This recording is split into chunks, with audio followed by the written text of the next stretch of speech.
华民族历来是一个勤劳奋斗、生生不息的民族。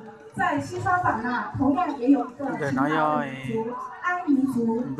哪儿有劳作的人群，哪儿就有欢歌笑语、稻花香里说丰年，听取蛙声一片。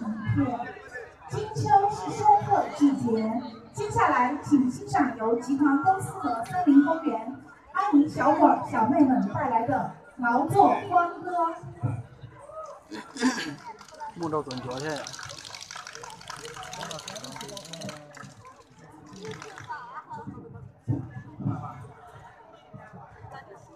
我打吵呀，吵。搞些什么？